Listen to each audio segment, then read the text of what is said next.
graft something together so we can kind of have the best of both worlds. But this does not produce hybrids, or does it? No. Mm-mm. If you have a rose bush, the top part is what you're trying to get. If you're trying to get it sturdier or the right size or whatever else, so you graft it to different root stock. It's not a hybrid. And why wouldn't it be a hybrid? Why not? Hybrids You're are seed-driven sexual propagation. Yeah, so this is asexual. So you're joining parts of the plant, but you're not actually, they're not crossing each other. Right. So real quick, and we have an extra day. I know we've gone through probably the past 3 weeks really quick, and it's great that y'all are asking questions and all that. I'm glad of that. Luckily, we have an extra day in March that we'll probably just take some time to do question and answer and some other stuff. But real quick, I just want to get through this. Different types of budding. You have tea budding, chip budding, and patch budding, and then grafting, whipper tongue, and cleft grafting. And here's just some images on here.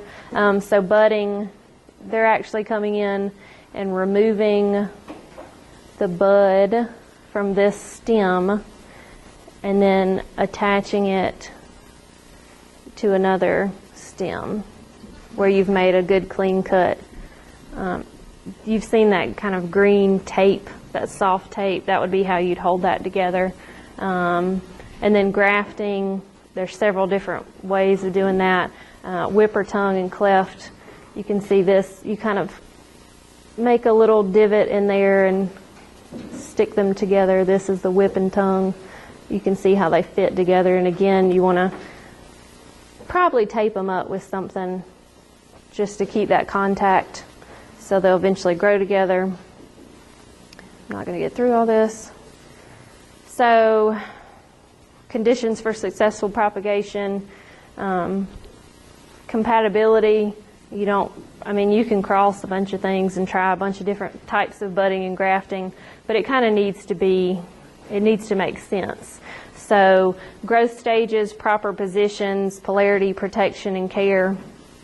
Again, you want to keep it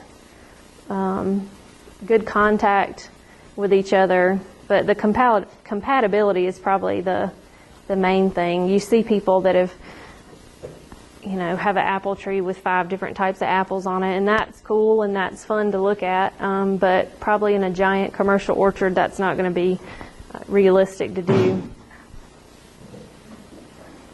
Cheese.